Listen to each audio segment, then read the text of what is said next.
up, y'all? Good Monday. Good to see y'all. Listen, y'all. If y'all don't know, this is TFG Tonight, and I'm your host, Mr. Haynes. And this is the best morning show that you can watch at night. Y'all listen, that's Devin, that's Lee, and that's Kenny.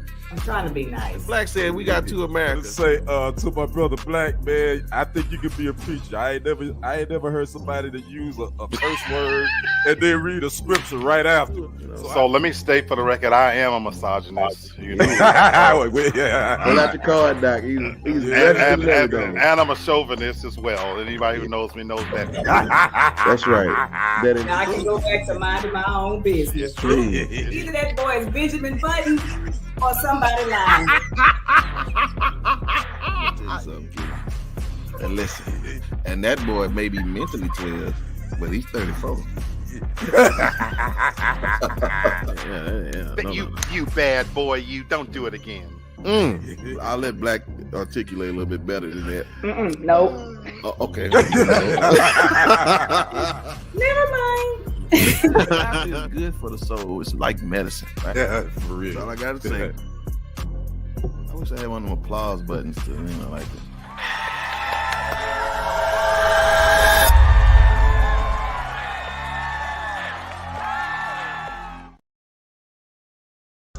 Good morning, y'all. Happy Monday.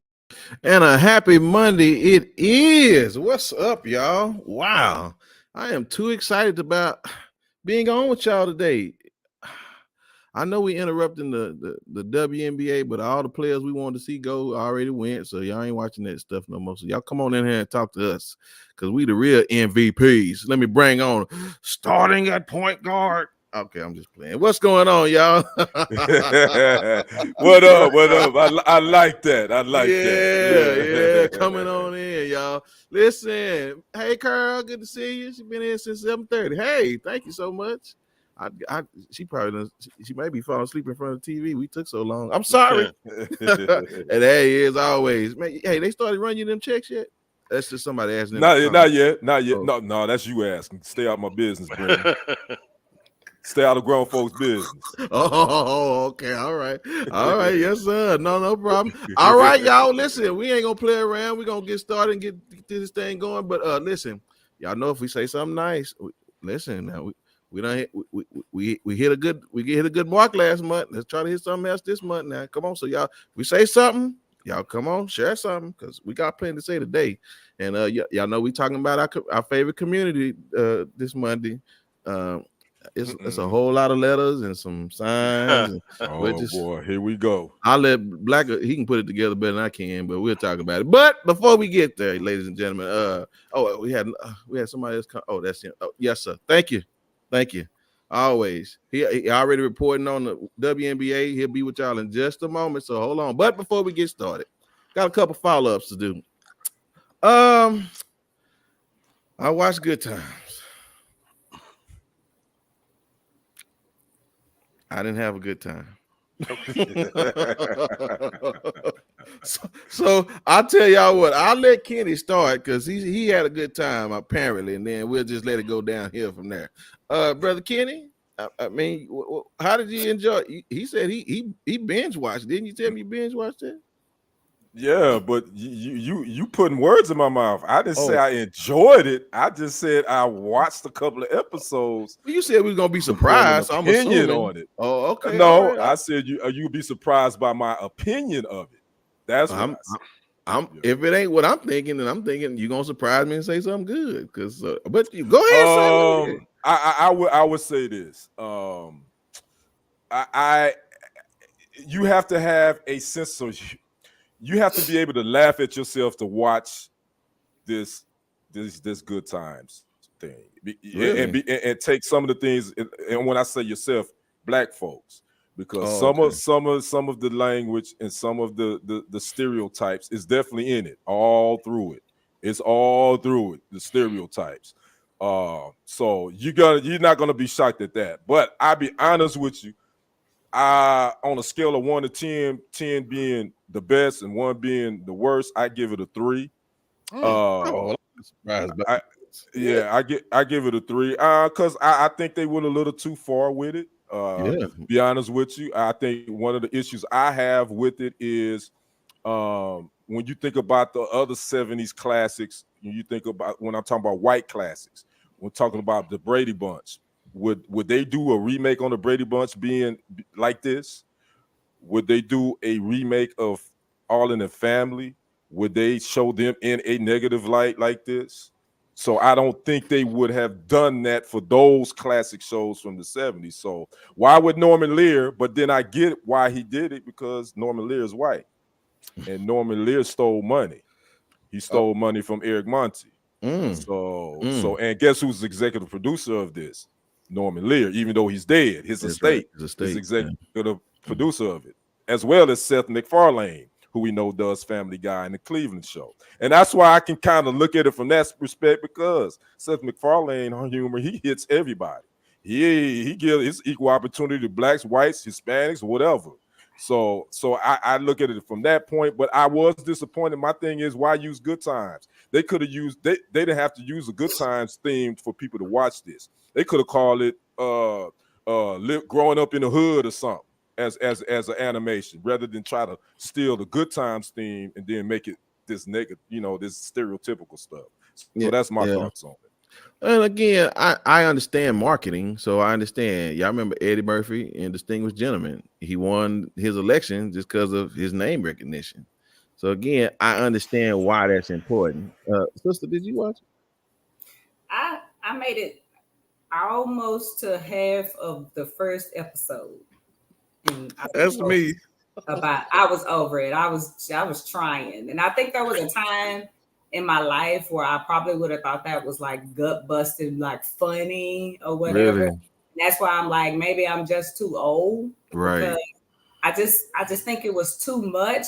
And now that when Ken said, when they made reference to Good Times, or they made it a Good Times remake, I think that's what bothered me too. If it was just another name or another show, first of all, I wouldn't have even watched it or engaged. But I would have just put it in like a Boondocks category. And like with Boondocks, my whole thing is, hey Craig, I'm just too old. I'm just too old for like a Boondocks. Yeah. But they just went too far with all the stereotypes. And to be honest, it's been done before. They had a cartoon called like Baby Kids. Like all of that's been done before. And to make a play off a Good Time, I just thought it was tacky, if I'm being honest, and not funny. If it was funny, maybe I could have watched it, because black people, we can be funny. Like I love black songs, but that wasn't even funny. It was kind of trash. Just tacky. Yeah, I'm gonna come to you, Black, but let me put this out there, just to give you more reference. So for me, I'm with y'all. I think they didn't read the room right. Like, that's funny when we weren't intellectually mature. Like, we're not silly no more. So it's not like that used to be funny when the world was still, white people were in charge of everything and blacks were still trying to just climb up to get minimum wage. That ain't funny no more. Right? It doesn't relate to us anymore, because now we know a lot of that stuff derives from oppression. Stupids. So I don't know why y'all thought that stuff was funny. I don't think illiterate black people are funny. I feel sorry for them. But I'm gonna tell you something. Here's something that may surprise you. I didn't realize the title said Good Times Black Again. Right. Did y'all see that? I saw what? it. Mm-hmm. And then I kept wondering, I said, why they keep, I thought this was a remake. So it wasn't James, it wasn't Florida, it was Reggie and somebody else. But come to find out, this is James and Florida's grandchildren. Right, exactly. Yeah. Then a drug dealing baby that the Reggie then kicked out the house because he did drugs. That's Stewie. I got it. So I see where the brain is, but I said, oh, this is his grandson. I said, well, then y'all didn't have to call it Good Times reboot, because last time I checked, if it was a reboot, that means we using the same names over again. Yeah, this isn't a reboot. I don't know what this is. So they, again, this is, I don't know. Black, what say you, brother? So I have not seen not even an iota of it whatsoever. Right. I'm loving hearing what you guys are sharing from it, because now I wasn't going to watch it at all. Oh, okay. I wasn't going to give it any attention, to be honest with you. Mm-hmm. But now I'm going to peek in. And my takeaway is just from you parts, from what the family says, is I'm forgiven if it's funny. You know, Sister D said it. You know, we as Black people, we can laugh at ourselves. You know, right. Even our worst moments. Hell, humor is what's got us through. Right. If it's funny, I would be forgiven. But just listening to that last part you made, Brother Brenton, I'm insulted already. Yes, because if what you're saying is true, and we moved on up per the Jeffersons, and we have evolved from the Evanses living in the projects, why then did you select the worst parts of the stereotypes about Black people to encapsulate and put out there for the world to see, as if there aren't enough trailer trash white folks to do that? Right. And here's the point about that, Black, because I do know those type of people. Like I know where they live. I can go see them right now if I want to. But here's the reality is that we see them every day on social media now. So I didn't need you to depict something that I can go scroll through the reels and see them fools still doing stupid stuff. So that point right there, though, then being a drug dealer, having illegitimate kids, that's no longer uniquely African American. They got just as many white trash, baby mamas, inbred, dumbass people from every race now. So why did you need to capitalize off of an iconic name like Good Times to showcase that? Because to me, you're speaking to a base of people that will never see us as anything other than that. Right. See, it was funny when In Living Color made fun of church. You know what I'm saying? And even in the show, like, sister, you saw them trying to do church stuff and be very over the top and very salacious with it. It's like, it's not funny now because we're trying to fix that, because half of the reason why people have been treated the way they have is because of this ignorant thought process in church. Can I add one last part? Yeah. This is where I want to hold my people like Tyler Perry, Oprah Winfrey accountable. We no longer need them to green light shows for us. So if it's good for the goose, I want to see what your response is going to be. Mm-hmm. You know, we're the faces on some of these network morning shows. I can't wait now to see what our Black CNN and ABC, Good Morning Americas, and this and that are going to say. And then if you are Tyler Perry, Oprah, Tyler Perry spits out shows just like I Take a Dump. Where's the show on them? Right. Yeah. Yeah. That's a valid point. But I'm sorry, y'all. But what's sad though is that show would be watched before a cartoon remake of Martin or Fresh Prince, because I feel like they are going to appeal to the demographic of like my kids. Like I can hear my daughter right now probably watching that and just laughing because like in one scene, the baby that's a drug dealer is dealing out the stroller, the baby stroller. Black Jesus is in heaven playing video games. Like, so they would think that's funny. That's why I'm like, maybe some of that is my age. I can accept that some of that is. And they've ripped that, sister. They've ripped that from our most famous comedians. Dave Chappelle, one of his earliest stand-up bits, he's talking about being in the hood and a baby selling them drugs. This, that, and the other. So my thing is, let's take the Brady Bunch. Let's take Friends. Let's take some of their most iconic shows. That's all. That's what I'm saying. Me too, and Black. Let's highlight this, what we see as the stupidity of white people. Would it be funny if we showed scenes about a killer chasing somebody and a white woman get her head cut off? But they already got their shows on Adult Swim. It's called Mork and Eddie, or Mork and something. What they can do is they can remake like Roseanne, because let's be honest, they were the trash of that genre, right? So they could remake that and make it like just over the top. You know what I'm saying? I don't even want to just only pick on their over the top. I want to take Friends, who was a ripoff from Queen Latifah them shows, And my thing is, let's highlight how that there were really no blacks on that show.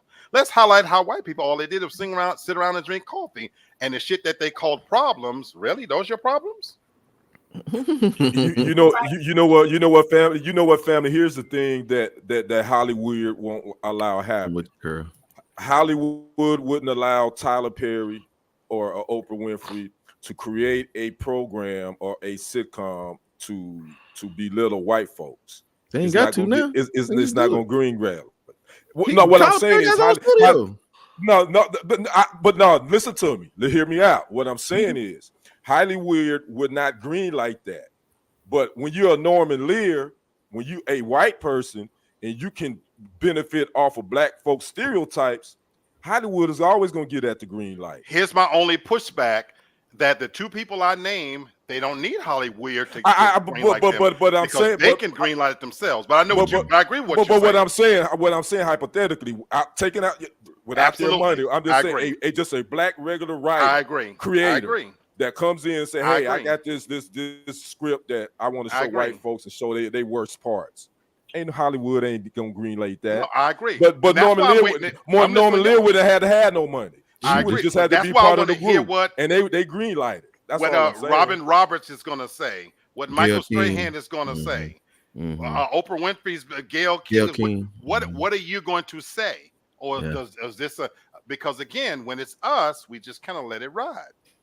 Just put it on YouTube. That's what it is, though. We are the problem. They wouldn't make a show like that about a white show because they would not watch it. No network would pick that up. Because they would know that no one would watch that because it would be seen as what I said, tacky. But for some reason, we don't see that as tacky. We see that as entertainment, and I see it as tacky. Like, and I ain't gonna lie, maybe I was wrong. I didn't watch this new Fresh Prince of Bel-Air because I thought it was stupid. But I'm just saying. But I didn't watch it either. So yeah, I didn't watch it, so it may have been tasteful or whatever. So I don't know anything, but I just think that was stupid. I loved it. That's because that's your ratchet side. Because it humanized him. Because Will Smith was directly involved, and quite naturally, that's his legacy. Mm-hmm. You know, so he wasn't going to let anybody mess that up. Right. Yeah. Okay. I know we spent a little time, but we had to. But I got one more. Speaking of the white folks, yeah, you know, the Golden Bachelor, you know, the old folks rendition. They actually getting a divorce already. who didn't see this coming? Really? For 3 days. I'm trying to see who you're talking about. That old white man that was on the Bachelor with all old I've never watched that show ever. No, yeah. What'd you say, sister? I said, how is it? They just got married last weekend, didn't they? They got married in January. That's right. And they never moved in. They said, well, we couldn't figure out where we was going to move. And again, it's like y'all too old to be acting like this. Like, come on, y'all. But it is what it is. And so I just found it interesting that, again, it don't matter how old you are. If you're silly, you're silly. And again, y'all just put on airs, all this kind of stuff. And it's like, what's the point, y'all? Well, what they was asking questions. Well, what are y'all gonna say for all the people that was encouraged by the love y'all had? But keep fighting for it. That's all those love shows, though. That's all those love reality shows right now. All of them. They all. That's my only comment. Lady, I was gonna go there and say that if you're watching any reality shows with any serious intent. I agree. To represent what love or marriage is about, you have a problem. That's right. Right. Yeah. That's right. Yeah. Yep. And again, do it for free instead of getting paid, and then we'll see if it's for real. Because I know that joker couldn't hear, barely could see, and then there it is. Y'all just doing that. What up, Neha? Good to see you. Wow, a blast from the past. I'm telling you. They do that just for TV, and then I think they just annul them just for good measure. Neha, girl, let me tell you, somebody big balling right now, girl. Don't you start, Lady D. Don't somebody you start. Balling out of monetized. I think channels. Hey, Britton, mute her, Mike. Mute Lady D, Mike. All right. Oh my God! Yeah. I knew you gonna be. And Kurt would say if they wanted to get their freak on, they didn't have to get it. That's it. That's right. They didn't have to do all that. That's but true. you know, But you can't get married at that age anyway. They take your Social Security. That's what I told my mama. She talking about now. My stepdad been gone for like a week. I mean, a year or however long he been gone. She talking about I'm gonna put on some makeup and get on one of them singers date sites. I said you can do whatever you want to do. He can come over here and visit. You better not marry him. You're gonna lose all your benefits. what you miss? We've been back since January. What you talking about? November? Girl, you missed a whole lot. You haven't missed much, Nihar. You haven't. You good. Shoot. Well, I just tell you what. If you want to know what Kenny wants, he wants. Just give it to him. Okay. Let me move on. Let me move on. Okay, I ain't gonna start. Oh my God. All right.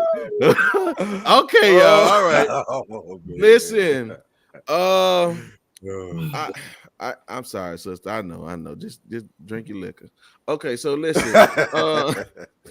Day one of this is funny because God, this show is really organic. Of one trial, again, we're finna talk about OJ in every minute, but this is the first time you ever seen a sitting a former president ever to be charged or to be put on trial for a criminal offense. I'll be honest with y'all. Even seeing all this happen, all they're gonna do is piss him off. Because I'll be honest, this is a jury trial, and number one, all it takes is one person on the jury to not want to convict him, and it's done, right? And so I don't understand why are we going through all this again for this to be a hung jury. Because again, somebody's gonna sneak in there and pretend that they don't know nothing about Donald Trump and all that kind of stuff, and so it is what it is.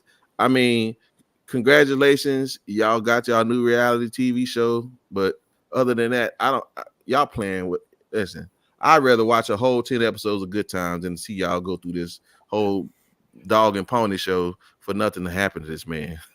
So, don't leave. What about you out? You can stay here. She out. All right, Nihar. We'll be here when you come back. We'll be here. I mean, they're not gonna show it. They're not gonna put it on TV. So none of that. So I don't know. What are y'all thoughts? I mean, is this just kangaroo court having this day? Well, for me, I'll say this, and this may run off some people. So bye. But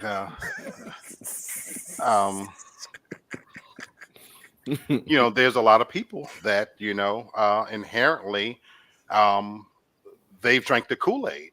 Yeah. And it is what it is. Now, to that point, this is a criminal offense, but it's a hush money crime that he's committed. He's not being held accountable for the fact that he slept and paid prostitutes.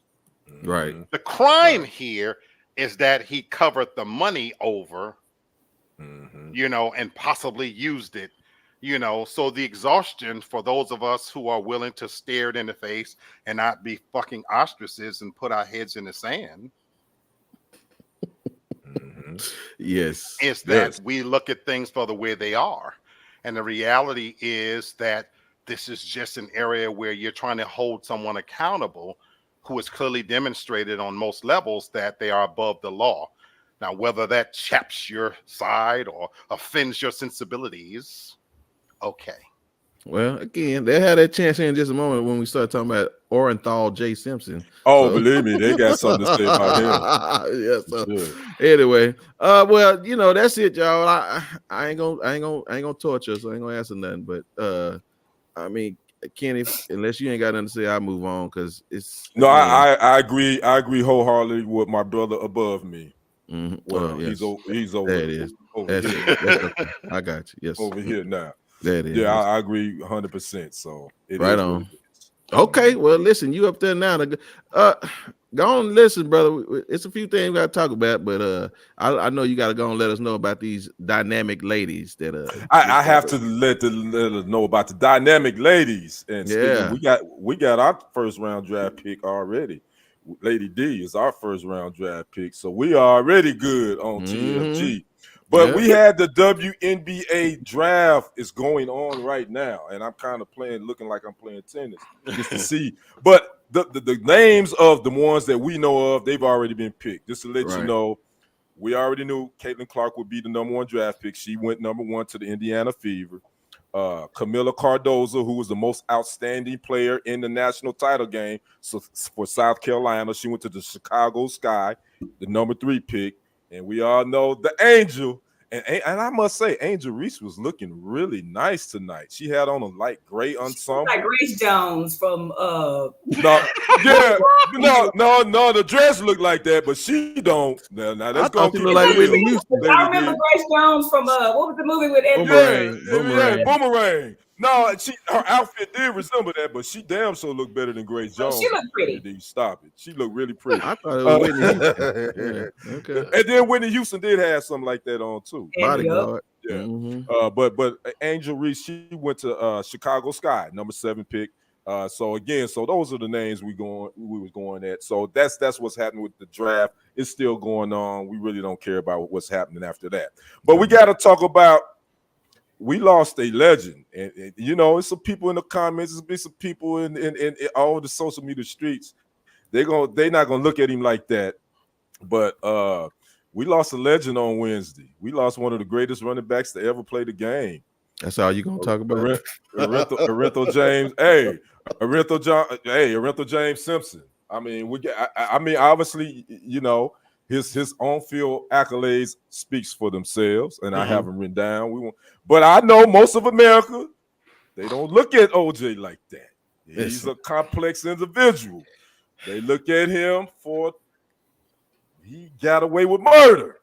But some Black Americans look at him like, we finally got one back. The justice system has always done. I'm gonna let you talk. I'm just laying this out there. Can I lay the red carpet, brother? Let me lay the red carpet. Then I'm gonna let you. You gonna say your piece. I'm like Nihar. Bye.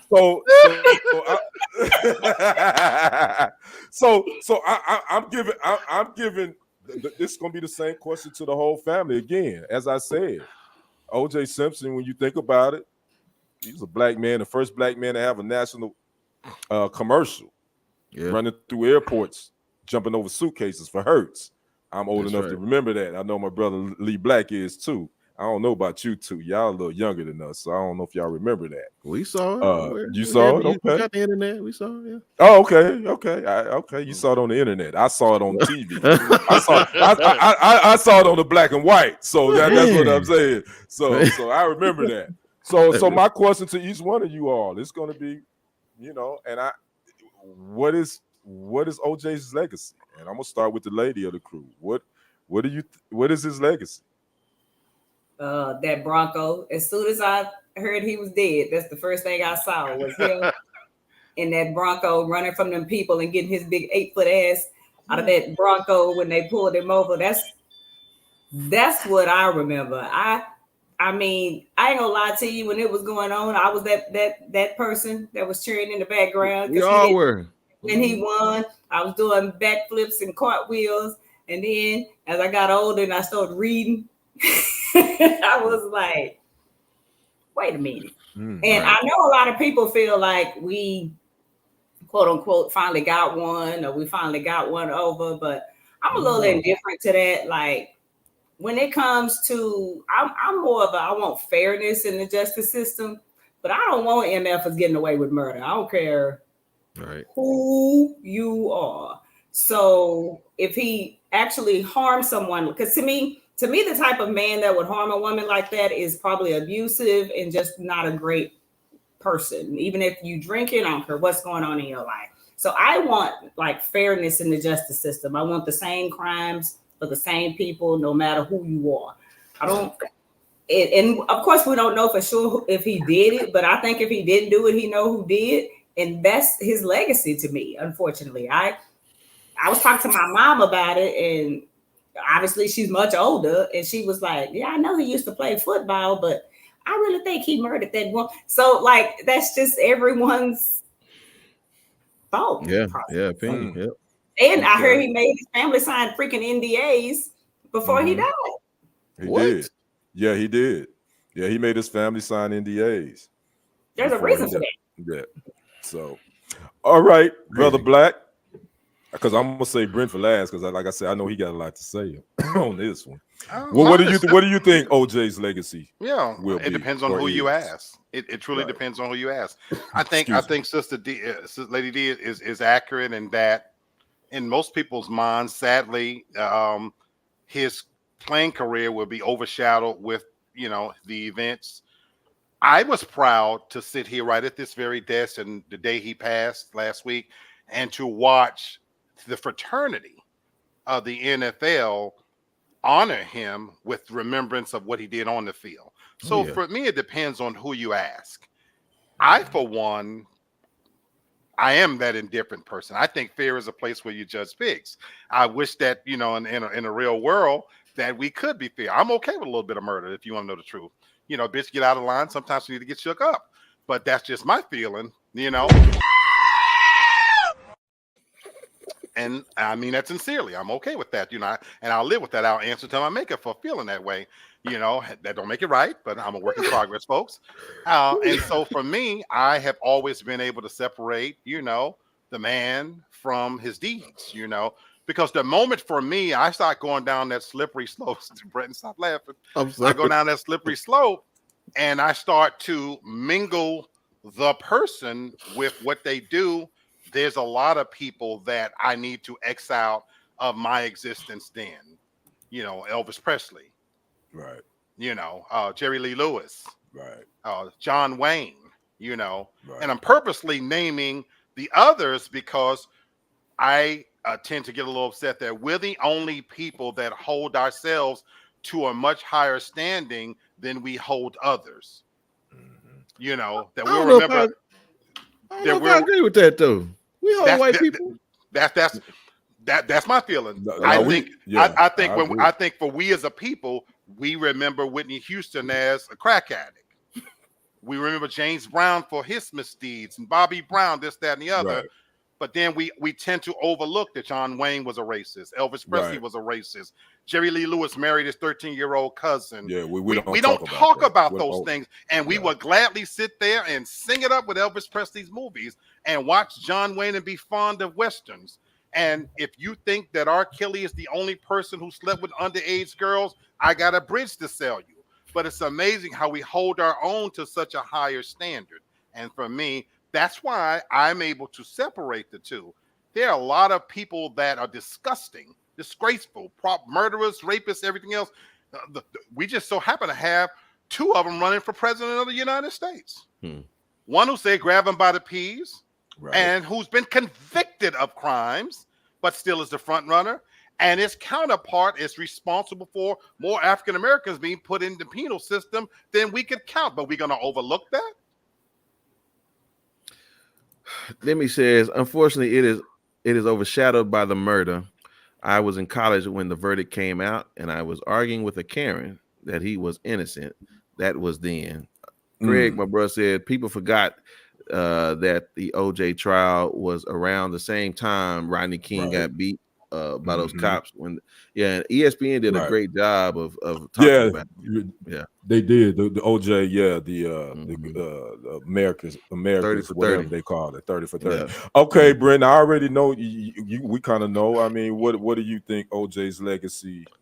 Yeah, I mean, and Black, even to what you were just saying, man. If I can, just I think that's generational. Like I believe that you're right for me. Like, but people younger, nah, man, we try to give everybody the same business. Like I don't care who it is. So you're right because even.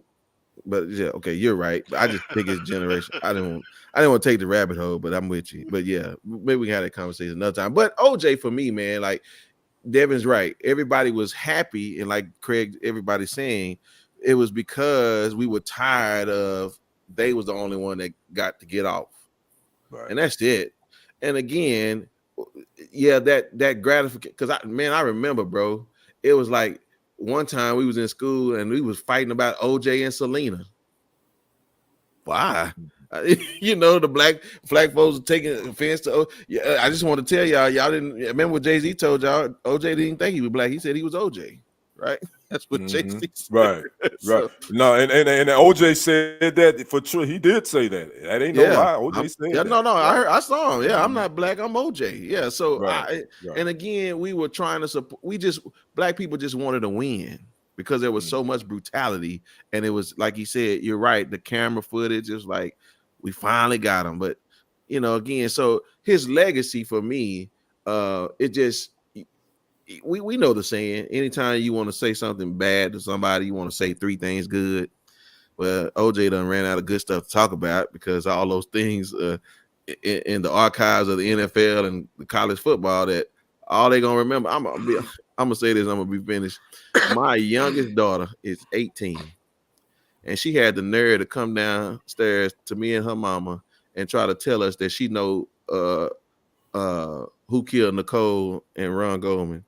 Okay. She didn't even know Nicole's name, and she said it was. Who was the mama? Jenna, whatever. Chris. Bruce. Chris Jenner. It's Chris either Jenner. Caitlyn or Chris. It was one of them. She talking about Caitlyn Jenner knows something. And I said, get your behind on TikTok. You weren't even born. TikTok. You weren't even born, girl, when that happened. That's internet information. That's right. Yeah. So I was just like, man, so we're again, it's again, OJ is just almost his life was a waste, man, because it's like you can't. I mean, Black is right. You know, you could talk about he can enjoy the athlete and not the man like he do the singer, but for me, man, it's just a waste of an opportunity for us to get him one more reason to say something about us, and I don't care no more. And one more thing, and then I'll drop it too. But you also got to keep in mind, people were like hopeful for OJ when this was over, and then he just kept on doing stupid stuff, slapping us in the face. Right.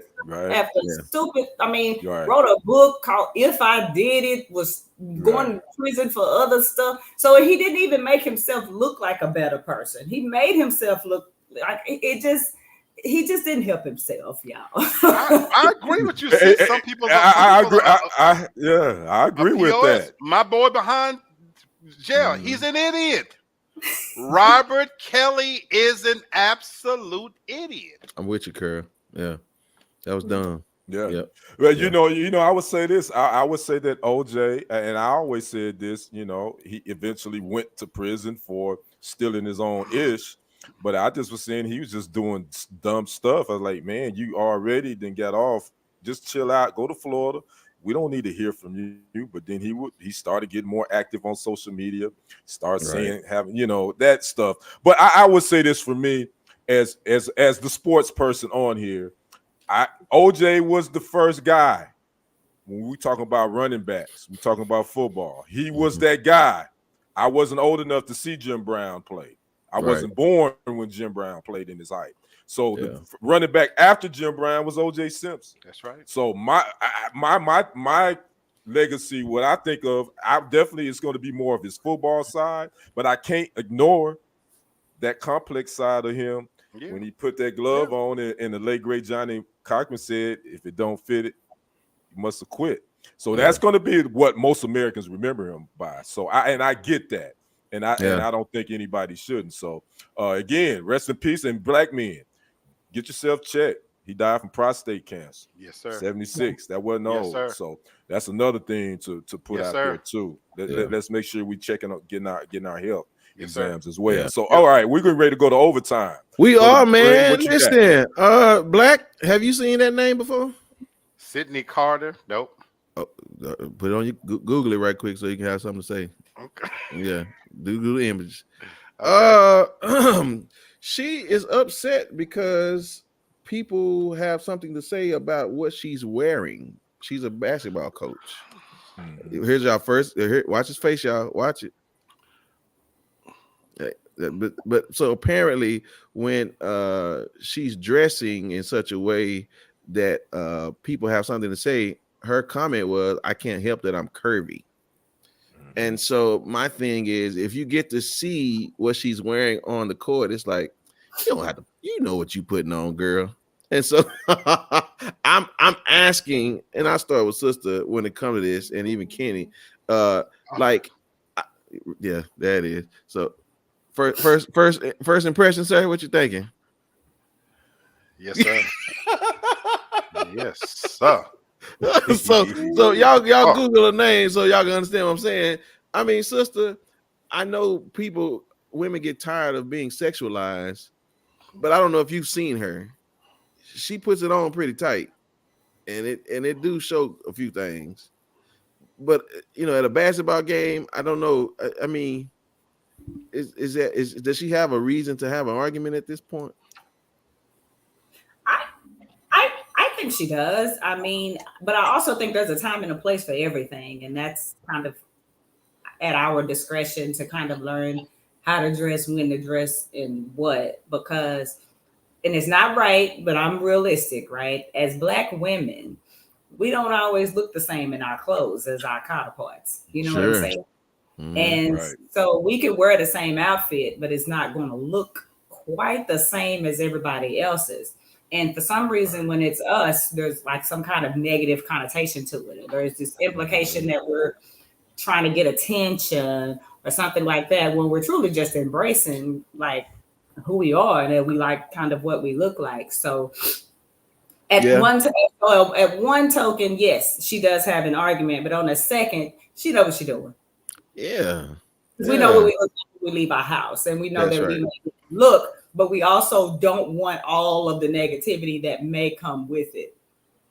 Right. You know, and I agree with you. And I do know there's a far right, but I want to say this, and brothers, y'all can help me when I'm saying this point. I know women should not be harassed when they want to wear whatever they want to wear, but at the same time, you're not going to throw meat to a dog and tell him not to eat it.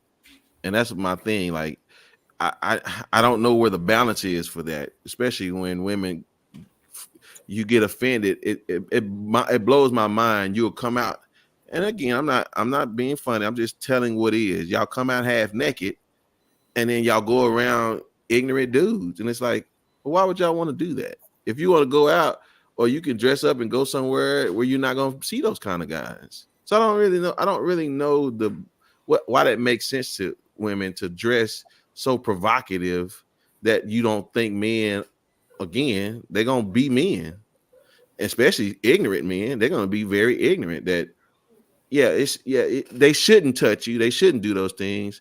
But we saw Freaknik, right? They were just going crazy. I'm not going. Yeah, it's funny. I got a rebut for you on that one. I also would love for us one day to get away from that term that men would be men stuff. Because I just think that in this day and age, we have to grow to a level of maturity where let's be honest. If we go to an ice cream shop, we know we like all the goddamn ice cream, and they put it out there in front of us in all these little buckets and stuff, but we know better than to take a bite or stick our spoon in all the ice cream. We know to just look at it or do the right thing in order to get that ice cream. You know what I'm saying? We're not going to do it something. But the problem is, it's always been kind of known to be quote unquote okay to it's like what I think should happen if a woman is out and she's attractive. You can look, because of course you're gonna look, especially if you're not gay or whatever. You're gonna look, but we should have enough restraint to look but not be offensive. And what this lady needs to understand is people are going to look at her and they may even make a comment, and that's something she either has to deal with or change her attire. Is my thing. Right. And I don't want you to think that I'm saying making an excuse for men behaving that way. They are immature, because all men, for the most part, like you said, are going to look, but all men are not going to respond the same. So I'm not excusing the immature behavior. I'm just saying you ain't going in McDonald's and asking for a vegan burger. Well, you did a salad bar. That's not, you're not going there for that. So I'm just saying, just be cognizant of where you're going. That's all I'm saying, and what you got on. I don't know. Well, my thing is, I think that if you look at the outfits that Miss Carter has worn, it's nothing provocative about them. Some of it is. No, it's not. I mean, those are just her outfits that she wear, and she's coaching. So, I mean, what do you want her to coach in? Sweats? You want her to coach it? I think as a full figure woman, I think black women deal with this all the time. Sure. I don't think.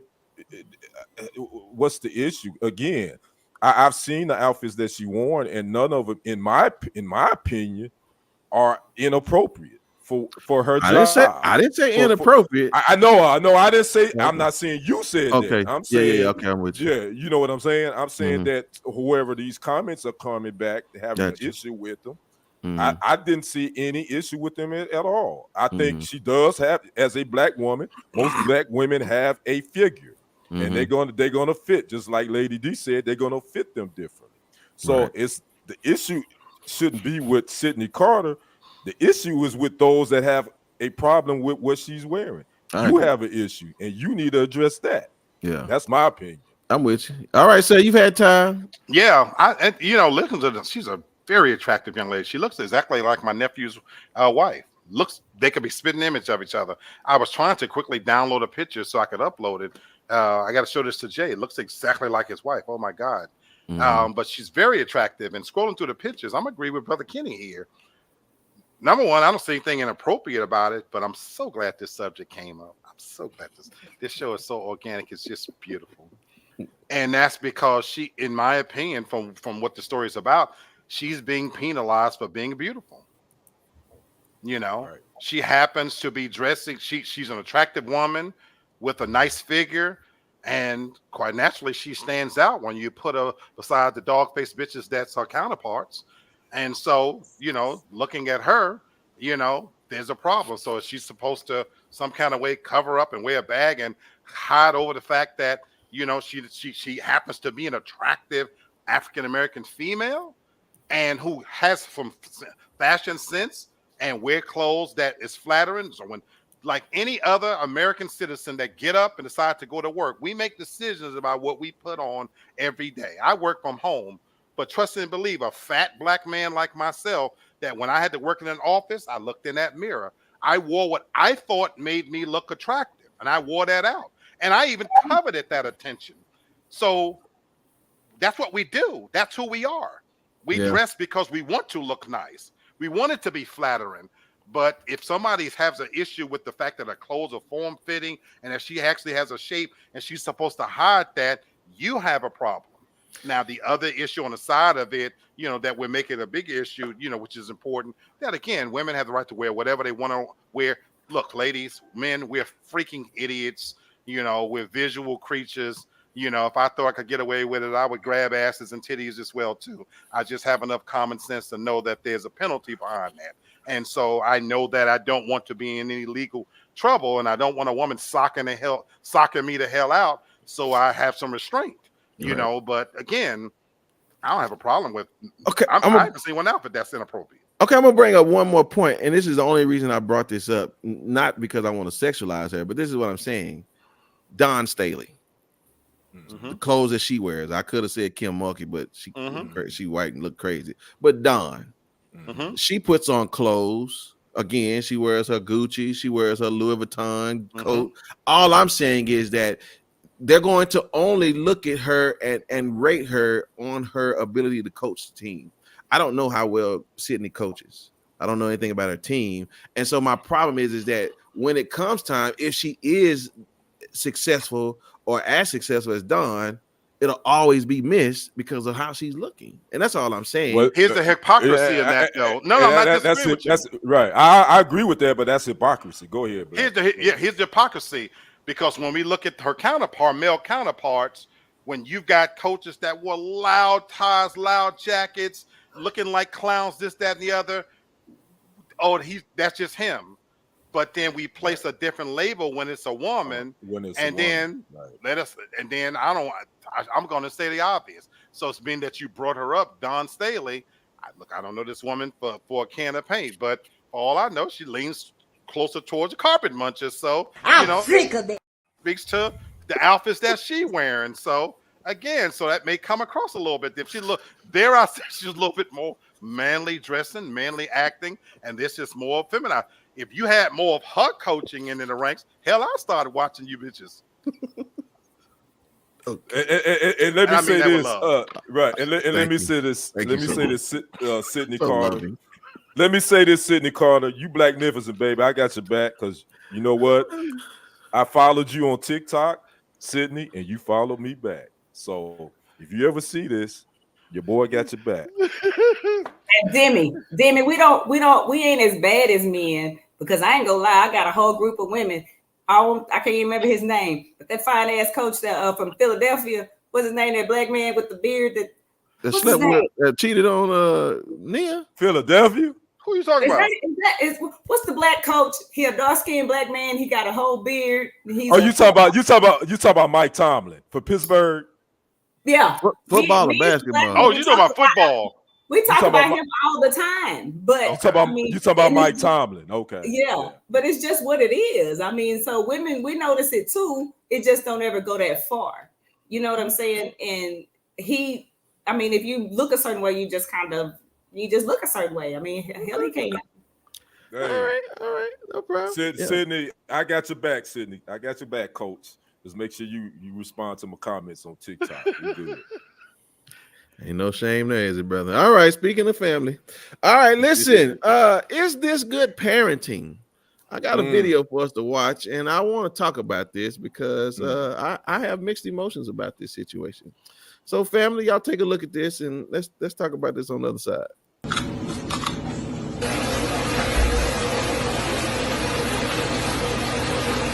I like the kid to win high. I didn't know it was that hot.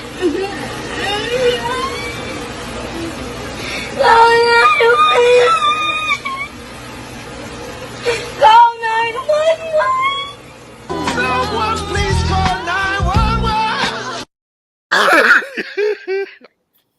I hate to be laughing. I ain't gonna lie.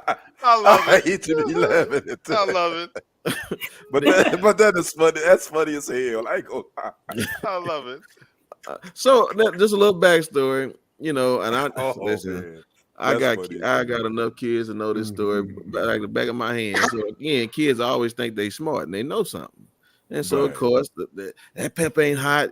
I know he done watched something on the internet and saw the challenges. And so again, I've had to restrain myself because my kids be doing that all the time. Be trying to talk big and what is, and you just try to save them, but sometimes you don't want to save them. It's like, well, fine, come on, let's see. And that's what probably happened here. Pepper, come on, try it. Shut up. Right? That's how I feel sometimes. But again, I understand. And so I don't know. I mean, I ain't gonna start with you because I know what you're thinking. So I'm gonna start with Kenny. I know where you're gonna be at. Kenny, is this good? I mean, should we protect our children from their own ignorance, or is that just, hey, you're gonna learn, touch that hot stove and you're gonna burn, you won't touch it again? Yeah, I think this is good parenting. Me personally, the only thing I wouldn't have done, I wouldn't have posted that. That's the problem. Don't post it. But I think it's funny. And again, I think growing up, I remember being little, my mama would tell you, don't touch that stove. Don't touch it. And you touch it anyway, and it's hot. And then, hey, I told you what not to touch it. So no, I don't think it's bad parenting. The only thing about it is I think the parent shouldn't have posted this because I already know now the parent, they just posted that just to get some views and likes and all that good stuff. But me personally, I don't think it's bad parenting. Okay, this one too easy for you, sister. So I'm gonna give you something a little bit different. What about a parent? Yeah. What if a parent cuts their child's hair for punishment? Is that appropriate? I think that's a punk ass parent who probably got a little bit of evil spirit and don't want the kid or mad at the kid, or the kid look like her ugly ass daddy.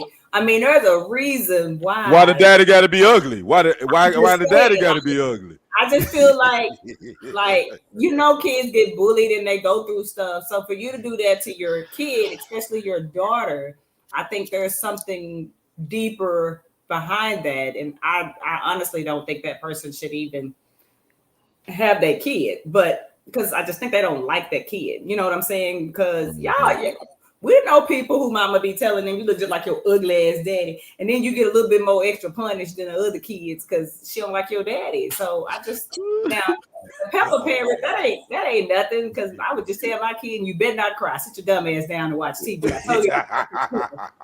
That's why I wasn't giving you that one. That was too easy. See, I already knew better. Right. So Craig said sometimes good parenting is letting our kids learn the hard way, especially when they think they know it all. They know it all. That's true. Carol says, I'm old school, a hard head makes a soft behind. That's it, Carol. And what you say? My mom did it. Yes, to my brothers. All right, sir, close us out. Is that good parenting? Definitely good parenting. And I got to raise my hand on this one, Lady D. I'm that ugly ass father that you just were talking about.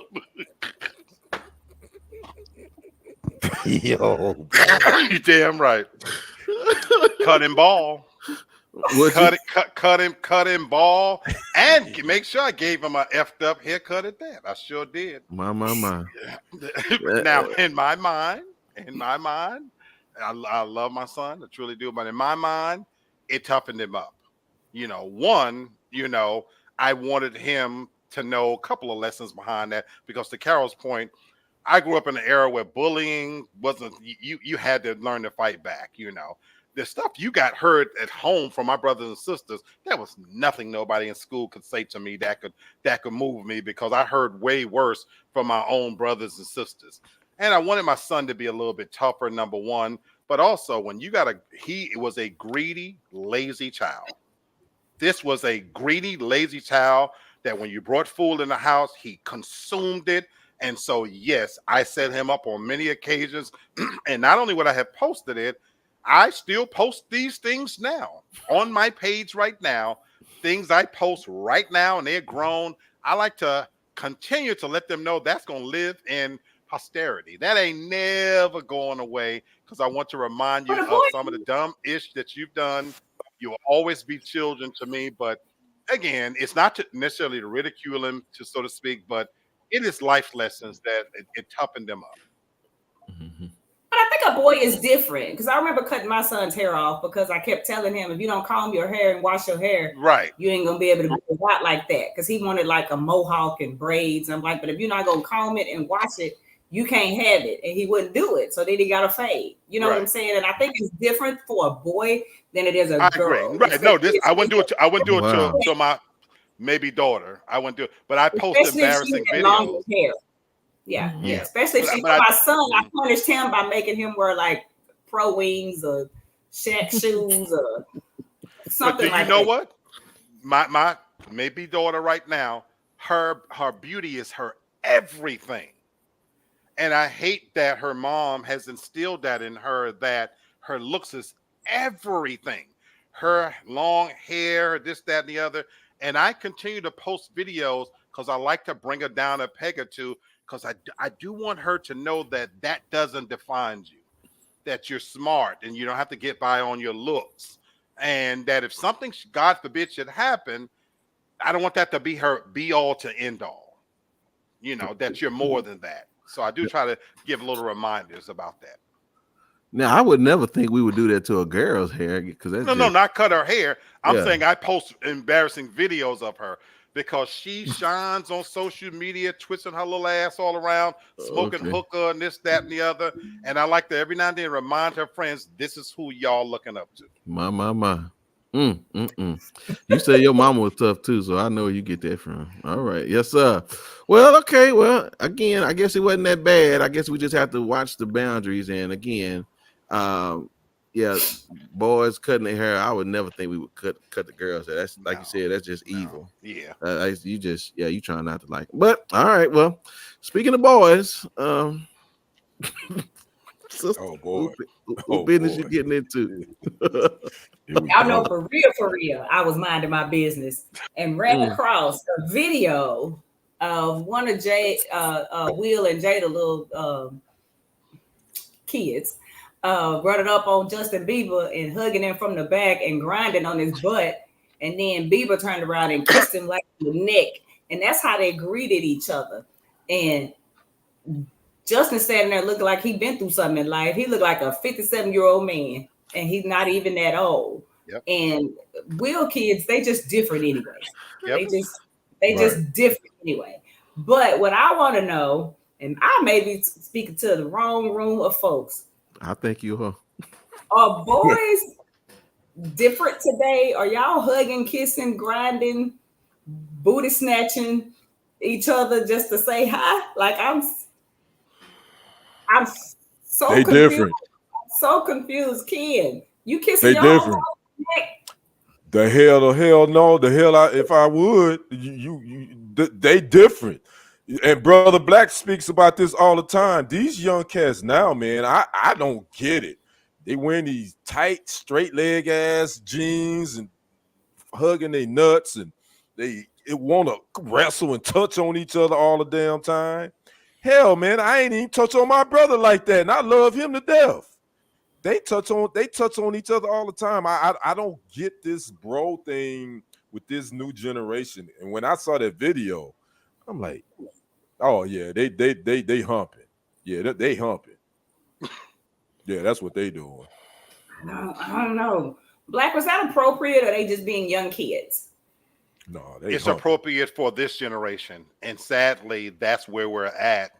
And when I saw this story, this show is so organic because I was going to do a TikTok video on a story that's related to this tomorrow. I'll still probably do it to show you where this generation is at. Gen Z, NLE Chopper, you know, he has a #1 song out. He performed at Coachella and swoons of fans. And again, I don't listen to his music, but he has a #1 song called "Slut Me Out." This is a 21-year-old rapper.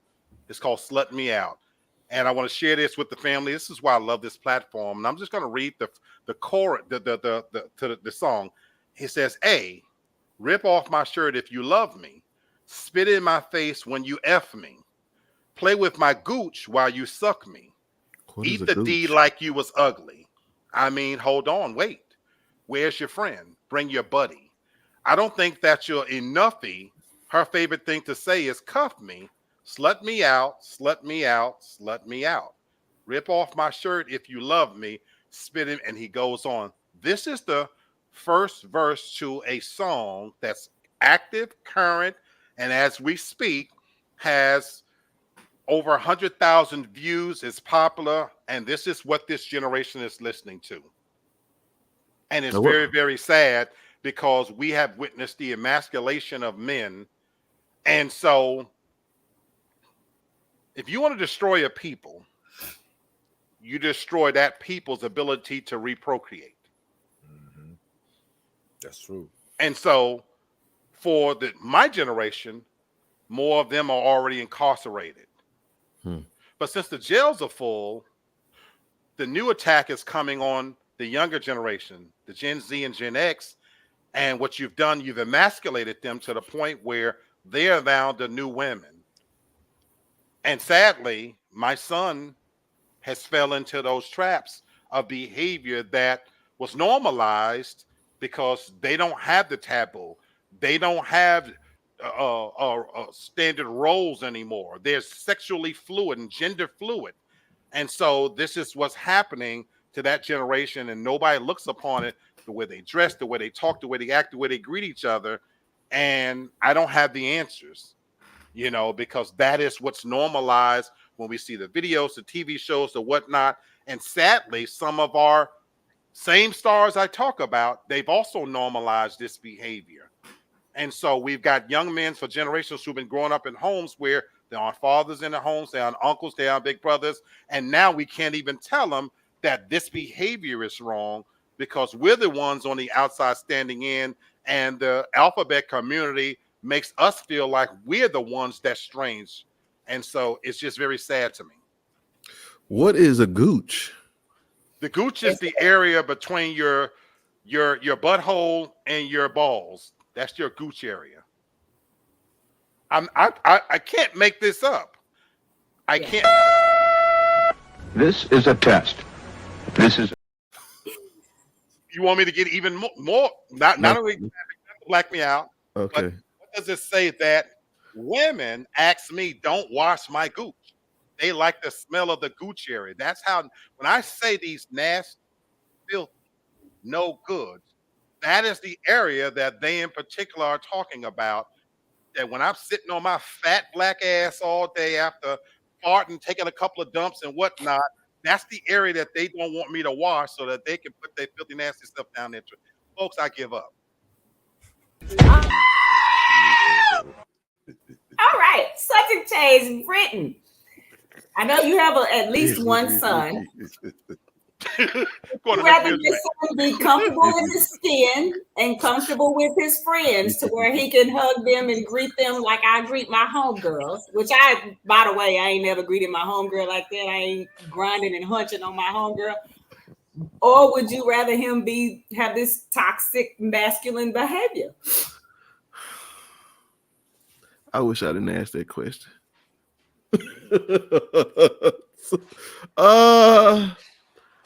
You know, I don't know.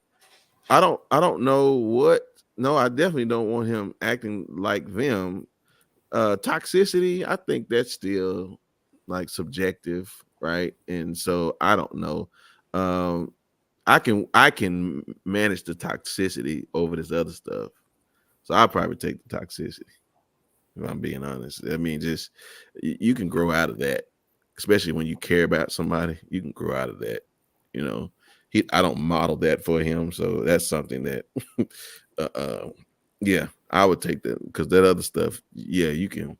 No need for all that. Yeah, and men, wash your stinking ass. Down, coast. Every blue moon, if you able, sit in some damn water with a cap full of bleach in it. That's what my grandma used to tell me. Wash your ass. Ain't nobody want to be near your ass crack, your gooch, your rooster, whatever the hell you got going on down there. First of all, with their mouth, I don't know who these nasty ass women are. They need something else to do with their life. I don't know what they think your gooch is. I think them hoes really want to lick a clit. And they're using your but whoa. I mean, it needs to be washed too before you lick it. But I don't know no nasty ass women. These are nasty ass women. Man, wash y'all ass. Coast is still cheap at Walmart. My goodness. Wow. We just got a text message from one of Lee's women. Just give it to him. Like, dang. That's it. Yeah. Just all right. That's what they saying out there in them streets for them. You know what I'm saying? Well, now thank you so back to my business. Oh my God. I can't drink this liquor fast enough. I don't know. I had to make me a drink. Oh my goodness.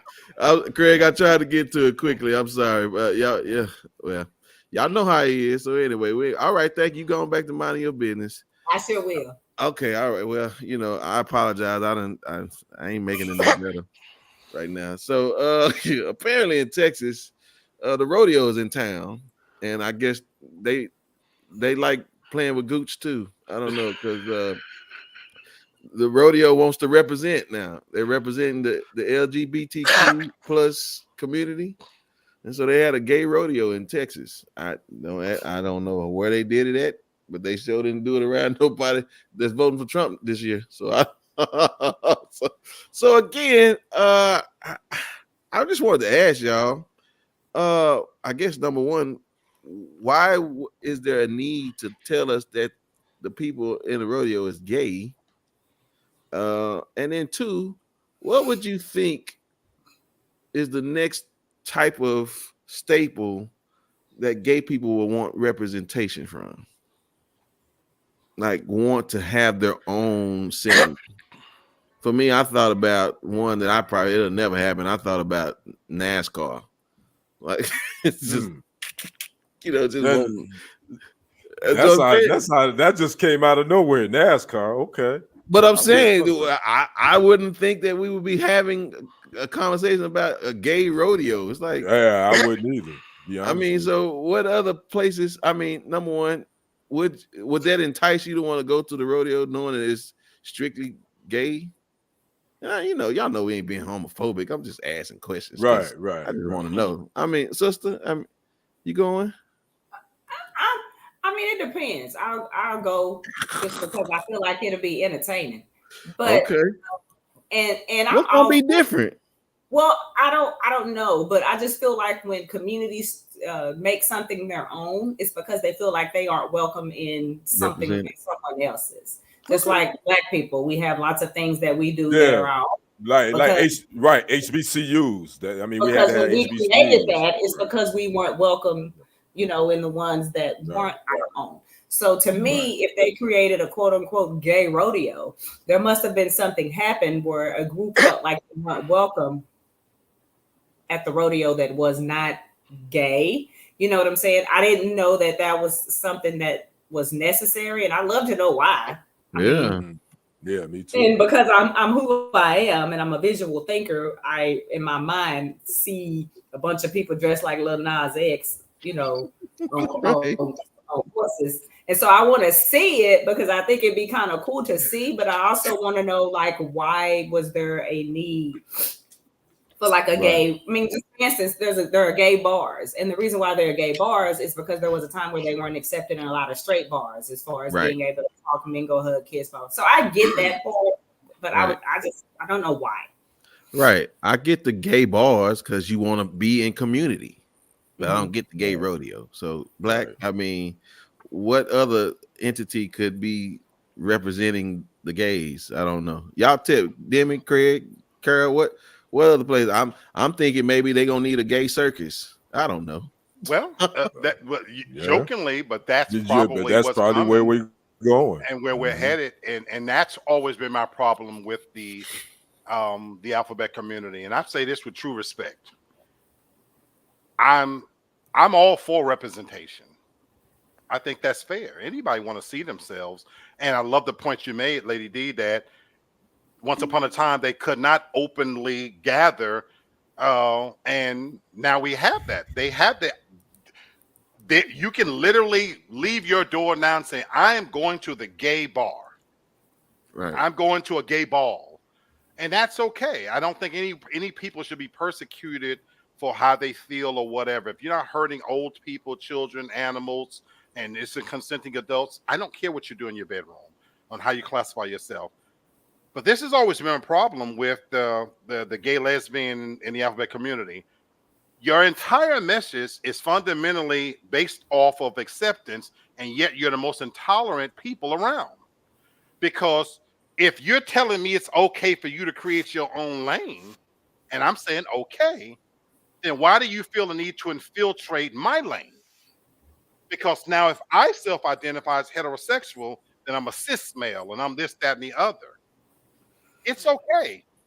Folks, we need to grow up and put our big boy pants on, in my opinion, that every place is not for everybody. There are places out there right now that growing up that, you had to be 18 to get in. Then they said you had to be 21. Then they said you had to be 30. That's okay. They have the right to set those rules. I don't pick it. I don't bring out my phone. I don't put them on blast. They have the right. But the fact that you need to infiltrate every single event just because you want to be represented there, to me, it's not fair. And to me, that's where you've gone over the top on this thing for me. And that's where I have the problem with it. But I think, sadly, that's where we're headed, that the representation part of it is to take over everything and consume everything. So for me, as a heterosexual African-American male, I live in Atlanta. They have gay events. I can't go. I won't go. And it's not that I have anything against those people. Because once you classify it as that, I'm okay with identifying that I'm on the other side. I'm heterosexual. I like that. Right. And if you want to be mad about that, that's okay. I don't care what you put in your mouth. I'm concerned about what I put in my mouth. Thank you. Thank you. Kenny, I mean, now listen, I saw what Sherry said. I Hey, saw that. Sherry, I saw it. good to see Hey, you. what's up, Sherry? I'm not ready to go down that path at all, ever again. I don't even know what year we'll be in when that happens, but so be it. But I mean, what you thinking, bro? I mean, what's next? I read the article, and what I found interesting in the article is that according to they allow heterosexual genders to participate in their rodeo. So I'm like, well, why did you feel like you needed to create a separate one if you're inclusive? I just assumed that nobody would know that you were gay if you Right. participated in the other one. So why did you feel like you had to create one? But I don't know. I'm not neither here nor there. Maybe they felt they were being discriminated against. I don't know. But my thing is, that community, for some reason, they can always get shit done. They can always get stuff catered to them. But as far as us as black folks, we can't never seem to get shit done, or nobody listen to our problems or issues. So again, I'm cool with them having their own. Cool. I probably won't. I'm not going to attend. Fuck, I'm not attending to a heterosexual rodeo. I'm in Texas, but I ain't no damn cowboy. I don't give a shit. Anyway, so do what you do. But don't always make it seem like you're the victim. And that's the issue that I have with that community. And I love them, but y'all not always the victim. Nobody's not always trying to leave you out. Nobody's not always trying to discriminate you. So I don't know. That's my thoughts. Well, Kenny, now that you said that, it makes sense to me now. Gay is popular right now. Correct. And if you call something a gay anything, the cameras will come, the people will come, the money will come, the advertisements will come. So there could be 2 gay people in the whole freaking rodeo and a rainbow flag thrown across a horse. And because we've called it a gay event, the money and the views will come. It's a lot more interesting than a quote unquote rodeo or a black rodeo, because there's nothing new, special, or whatever about that. It's kind of popular right now, if we're being honest. Okay. Very true. I was thinking more of maybe the audience wanted to be more comfortable being gay, so I don't know, but yeah, I'm with you, Kenny. That makes sense. And sister, are you enjoying this, Kenny, this evening?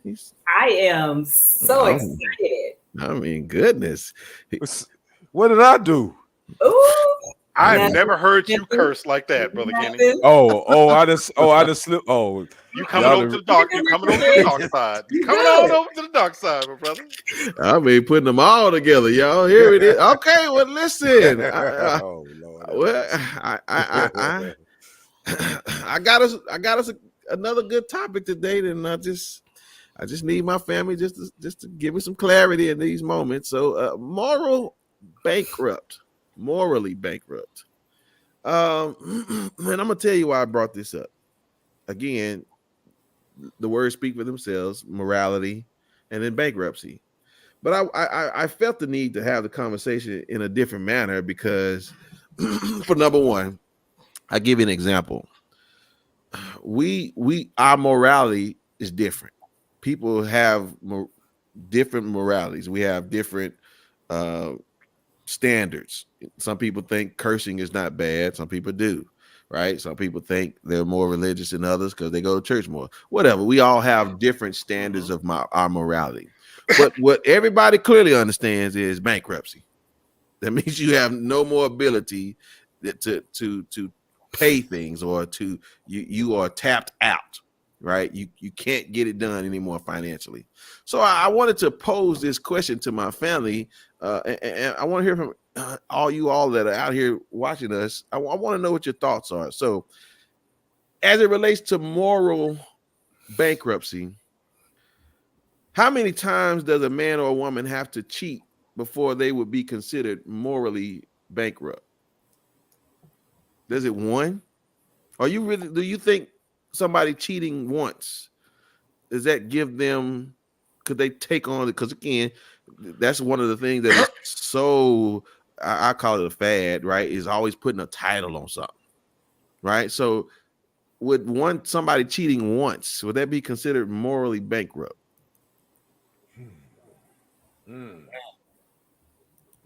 He is, isn't he, Demi? He was very passionate today. There you go. So what y'all thinking? I mean, because again, I'm pretty sure people can give some reasons why they would have cheated once, twice, but again, they have no more morals. They've just let that go out the window. They don't care no more. We're not gonna try to fix nothing. put cheating and immoral in the same category. Okay. You wouldn't put it in the same category? Mm-mm. Okay. Because I think sometimes people are just over their relationship, and it ain't about being immoral. They just don't want to be there, and they don't care no more. But for some reason, they won't leave. Okay. Well, I tell you what. Then let me I back. agree with that. What in your mind when you hear the term morally bankrupt, sister? What does that come? How would you define that term? To me, a man would be, well, I'll just say someone in a relationship would be morally bankrupt if they're just constantly like just lying and deceiving and, you know, getting over on the other person, just sleeping with their stepdaughter. Like I just being immoral, I just put that in a totally, like, you can be immoral in a relationship, you know, for damn sure, just by lying about who you are. If, for instance, the girl who did the series, her husband was immoral. Right. Everything about him was deceitful. A cheater that's immoral is, you know, you've hurt this woman. You know, you had no intentions of being monogamous, and you continue to cheat on her. You have brought up diseases and all kinds of stuff, and then that's when you get into like immoral. But if I went off to, and I've never done it, won't ever do it. If I went on a girls trip and I had a little bit too much tequila, and I slipped on a banana peel and fell on a penis, I don't think that makes me immoral. I just think I did the wrong thing. I'm thinking. But if I met a man and I'm like making dates with him and I'm cheating with him, I think that would make me immoral. That was too descriptive, and that was too specific. No, man. That was funny. You know what's funny? Because Black started laughing, and I did too when Lady D started off her soliloquy with when a man. Yeah. Go there. And I was like, oh, it's interesting. She said when a man. She corrected it. Okay, but she corrected it, but she caught herself like, wait. Okay, I need to say when anybody, but it was funny when she said when a man, and I just started smiling. And Brother Black just started laughing. So I was thinking about me. Okay. Okay. I'm gonna give you a pass, Lady D. On that. And I am not.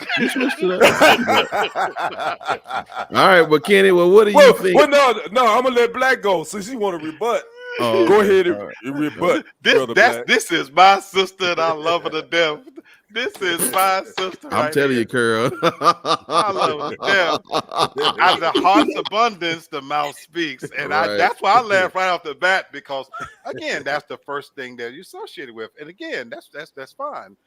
Having said that, so to answer the question for me is, you say your explanation was what I talk about too many times, how we view it differently, you know, and I love that you were descriptive that if you went on this girl trip and you slipped and fell, but you know, that's not really an immorality, you know, this, that, and the other. So fellas out there, pay attention. They don't count miscellaneous dick.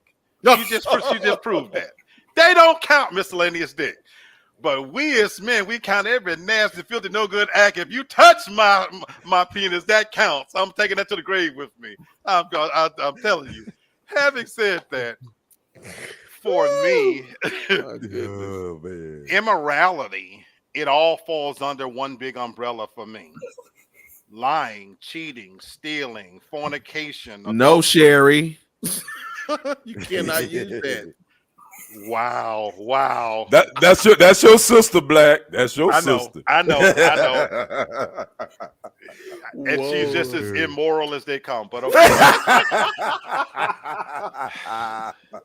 I put it all under one big umbrella as acts of immorality. Having said that, that doesn't make a person morally bankrupt, because for me, there are degrees. Now, to Sister D's point, there are degrees that happen when it comes to levels of morality, you know, and what happens afterwards.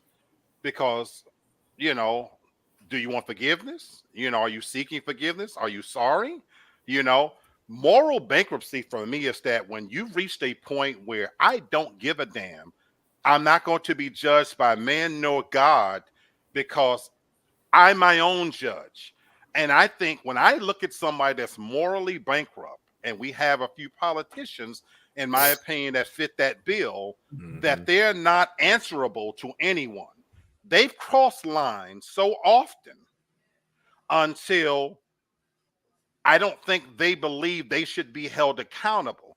They've gotten comfortable with living with the levels and the consistency in which they've committed these immoral acts. So I'm not just likening it just to sex, but in terms of the Black Love series, no, brother Brenton, I don't think if a person commits fornication, adultery, cheats on a mate one time, that makes them morally bankrupt. You know, I think that they've committed a sin in my view, but again, I attach a religious element to it, you know, and whatever religion you are, you seek penance based on whatever that standard is. As big of us, I'm a practicing sinner, but don't get it twisted. Believe it or not, in the privacy of my own home, there is not a day that goes by that I don't ask God to forgive me for my wrongdoings, my sins, the errors that I make, both big and small, things that I say, things that I do. There's sometimes things I catch myself in and I realize, my God, you know, I should have did that different. Because the Bible, if you believe in such things, tells you not to forgive 7, but 77 times. And so that's not to say you should take advantage of that. But if I'm in a relationship, I wouldn't expect the woman to continue to forgive me if I'm practicing that level of morality and doing it against her, because now I'm not living up to that. And it's the same thing with our prayers. You know, I can't sit to you and pray to God, God, forgive me for sinning. And then I run right out tonight and drag some nasty bitch home. I'm not acting in concert with my prayers. And so I don't think you're morally bankrupt because of one thing, but it's degrees to it. And it's the level in which you practice it. And ultimately is how you view who you answer to. That makes you morally bankrupt. Okay. I agree. Yeah. All right, bro. Yeah. I don't know if you've said your piece yet, but go ahead, Kenny. Just real quick. I would say I agree with Brother Black, and I got what Lady D was saying, but I also think that something that we didn't bring into this is your conscience. I think we as human beings, you have a conscience. You have to look at yourself in the mirror whenever there's a decision to be made to be either go right or left, and that's on you as that person. Where's your conscience at? If you decide to go left and you decide to step out on whomever, I don't think that makes you morally conscious, but that to me that makes, morally bankrupt. That makes you your conscience is you not in tune with your inner being, your inner spirit. That's in my opinion. But on the flip side, on what you're asking, I don't think that makes a person morally bankrupt if they cheat. Now, if they continuously do that, man or woman, yeah, I think you morally, you got some issues with your morals, and then you need to be checked. So you need to get in tune with your inner spirit and with your conscience. Yeah, at the end of the end. So yeah. Well, ultimately, I'll just wrap it up like this: bankruptcy always comes from a pattern of bad decision making. Financially, in any situation, you're not going to file for bankruptcy just because you forgot to pay a bill or two, or you're behind on your bills. No, you have some very egregious practices. And all I'm saying to you, we have to be careful how we label people. Just because they made bad decisions doesn't make them immoral. Right. But if you find a person that constantly makes decision after decision, and they are not finding themselves in a redemptive state or a state of contrition, right? Then there may be some bankruptcy there, and that's again, that's something you don't want to participate in. But again, we got to be careful about how we treat people just because they make mistakes. Moral bankruptcy is not a mistake; that's an intent, and it's a continuous of bad behavior. So again, it's just giving us something to think about. That Greg is saying something really interesting here. She, in my opinion, P. Diddy is an example of someone who is morally bankrupt. That I agree with, especially if all the things that he's doing is true. I disagree. I agree. I agree with Craig on that. I think Should he I is be- I morally disagree. bankrupt. Okay, I said I believe that someone who is morally bankrupt is a person who's lost all ability to know right from wrong. Right. Okay. Mm. I know what your disagreement is, and so unless you want to expound on it, I think No, we okay. Brother we Craig, this yes. is what I love about the show. We can agree to disagree without being disagreeable. But Yeah. I disagree. We know your disagreeable points already, so yes, we Right. know why. Yes, sir. Free R. Kelly. That's what he's. Yes, sir. All right. Yes, sir. Yes, sir. Yes, sir. Woo! Yes, Okay, sir. y'all. Well, listen. We're here now, and my brother's here, and he's gonna talk to you for just a second. I didn't put your thing up here correctly. So. I'll try to be concise. Yes, sir. And I've been drinking. Keep that in mind, folks. Uh-oh. Yeah, me too. But my segment is called "Comfortable in the Back of the Bus," Mm. and I hope that when you heard that, it drafted up the connotation, that it should. There's many people that can't handle a real conversation when it comes to race. We've lost somebody from the very beginning of this show who is not willing to, sometimes look in the mirror and deal with things as they are. And they want to live in Lilliput or Never Land. God bless you, sweetie. Having said that, I want to talk about the WNBA draft that just happened. Before the show started, I watched the very first round of it. And I want to highlight attention to my Black women in this particular instance.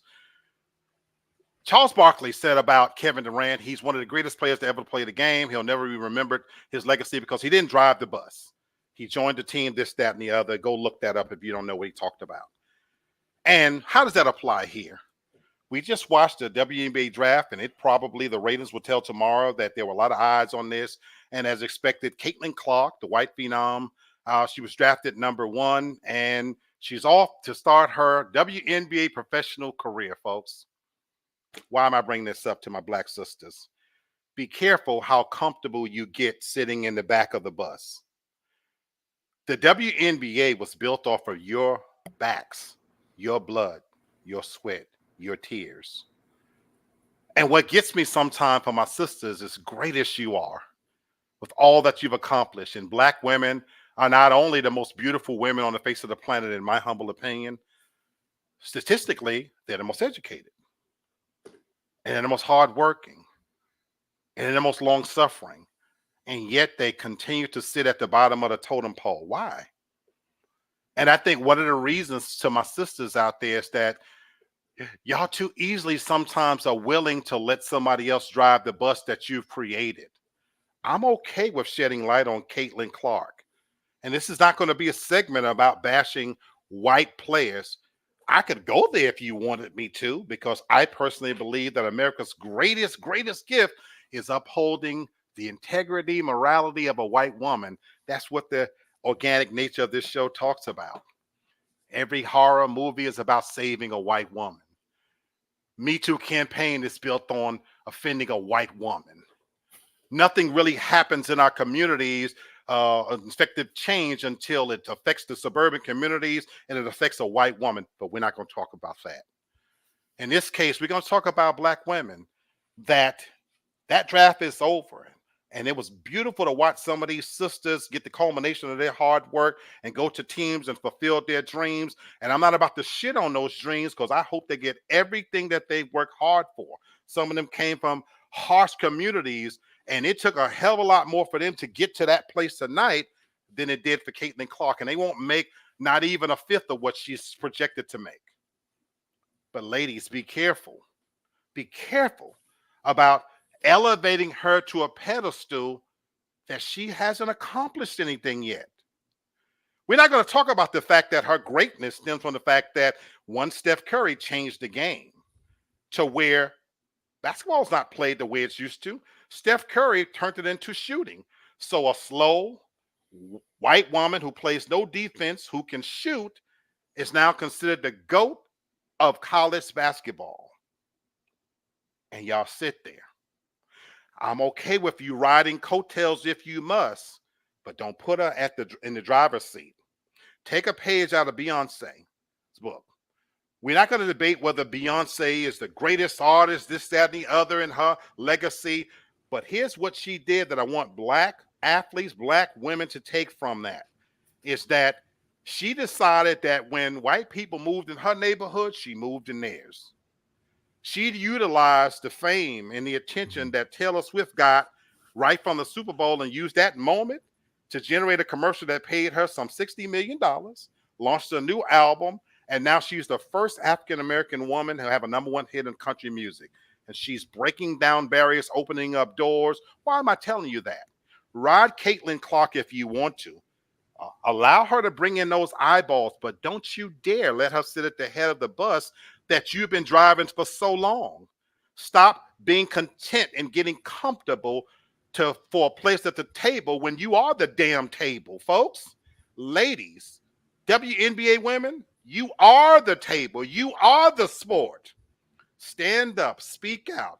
Otherwise, the sacrifices that Rosa Parks made, they were for naught. Then maybe she is just another black woman that set her black ass down.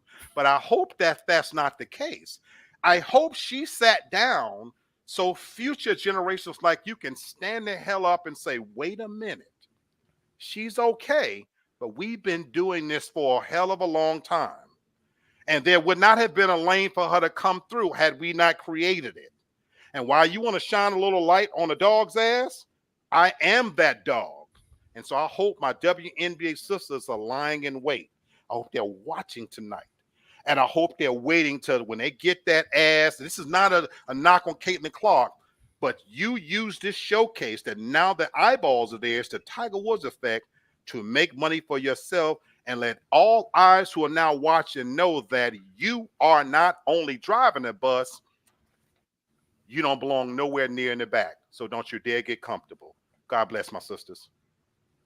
Thank you, sir. Thank you. Thank you. Very poignant. Appreciate it.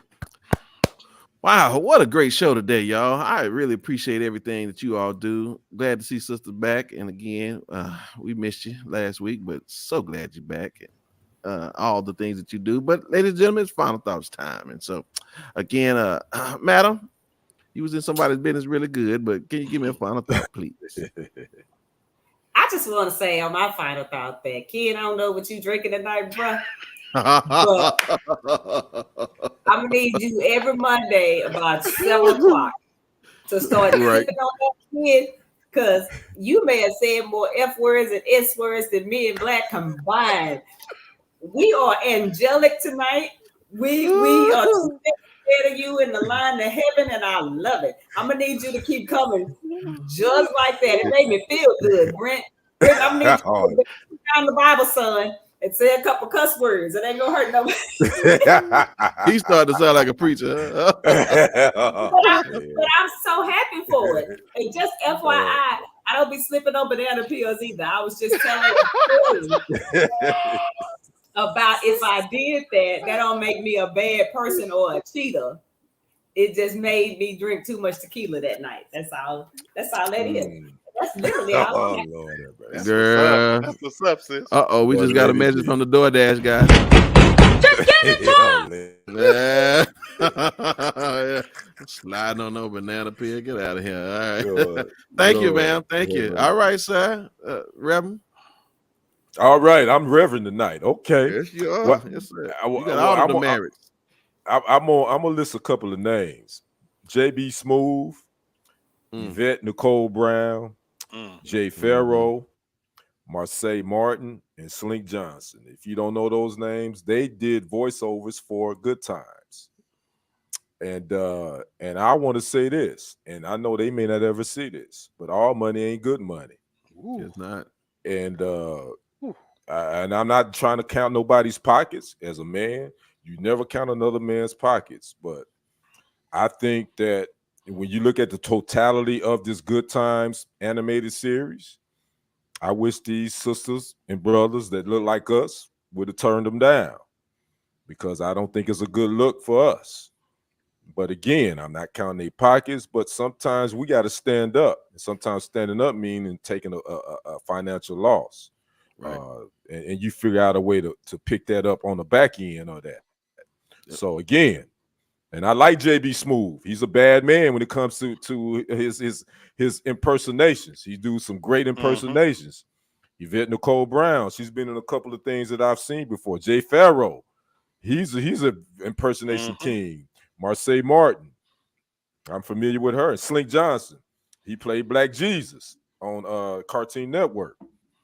So again, I just think this Good Times animated series, it leaves a somewhat bitter taste in my mouth, but I get it. You know, it's about the check, but sometimes the check ain't worth it when you put your people out there to make them look bad. So that's my final thoughts.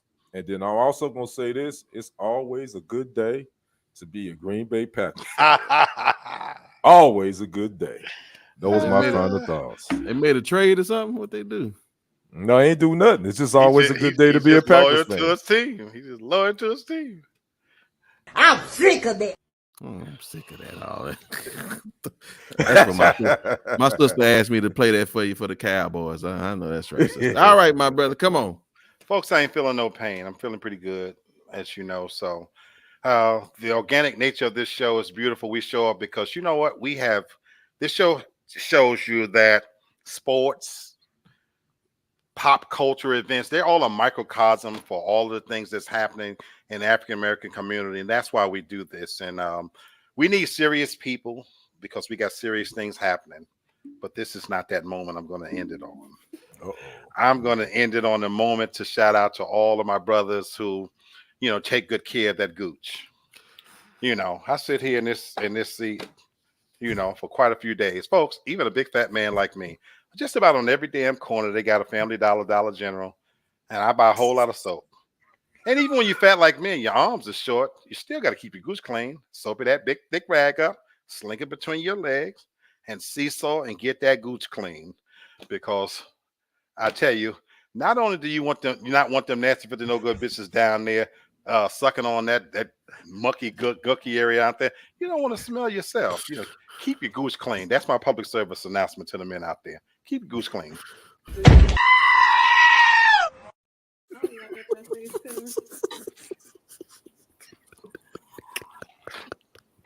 The more you know, the more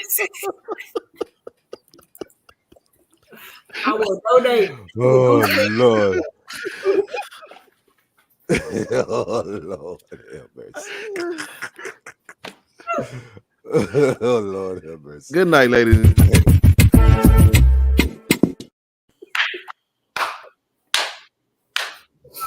I don't even. I can't even give my final thought no more.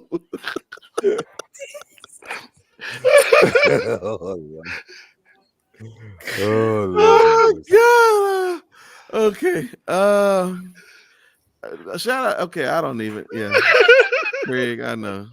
No, ain't no way you Craig, missed that. Ain't no way you missed that. I can No, you sir. gotta throw that leg up on the side. You gotta like really get on up in there. And if you're a big dude, you gotta bend over and you gotta put the towel out. You ain't gay if you got your hand up your ass. You gotta really get up. You gotta scrub it. You know what? I ain't gonna get my hands dirty. Shit. And you So need some baby get wipes that big after you rug. take a dump. Baby wipes, dude wipes. That's what they call. You know Booty what? wipes, You know what they this? on that cheek. You know what this show is. We gonna I need actually own a bidet. Y'all can get a bidet for your bagooch. It will clean. You know what? This is a test. This is only a test. This has been a test. Thank you. Y'all gotta be sweating. You know what? You started this. What you talking about? We got you sweating. My God. I mean, I'm gonna use a scrub daddy on my balls tonight. I don't know. I just don't even know. Okay, anyway, okay, y'all. I'm gonna be quick with mine. I don't know what Sherry, get him. I don't know. Oh, she said, well, Put a I'm little bit thinking- of baking powder in your water. Okay, here we go. That's right. Oh Lord. Oh Lord. only from the Moors. Only from the Moors. Okay, you only from the Moors. Good night, baby. Where is Mama Moore Good when you night. need her? Good night. Good night, Jimmy J. Okay, Tracy, listen, pop y'all. it in. All right, let me get it. Let me finish this so we got it. Okay, my baby got to go to work in the morning. I'm over here messing around. Listen, I'm sorry, but it's Lee's fault because he's sitting up giving hygiene. She hygiene. did. Demi says she's single, so she got to be the goose. We doing public service announcements. No, you said it on your own time. No, I ain't doing it. Okay, so listen, really quick. I don't even know how to ask this question no more. Oh Lord. What is the best way to get rid of? No, you know. Get rid of what? What? What is the best way to get rid of a toxic relationship and not cleaning your gooch? I don't know. That's a good way. That's a good way. That was gonna be my answer. Okay, listen, I tell you what, I'm not even gonna ask y'all that question. Here it is. If you want to know how to get rid of the gooch, this is what y'all do right here. Right here. There it is.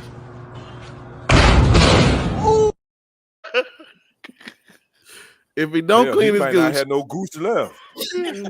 His gooch in the dumpster. Hell, shit. He don't even need to worry about cleaning those gooch. His gooch the damn went in the dumpster. I mean, listen, y'all don't send Kenny no more money. Y'all just send him some more liquor, y'all. He just taking the show to another level tonight. Yo. So listen, any man that don't clean his gooch for you ladies, just throw him in the trash. He's basura. Throw him in the garbage. Okay, listen, that's Lee, that's Kenny, and that's Devin, and at least all of us clean our gooch. And y'all have a good night. We out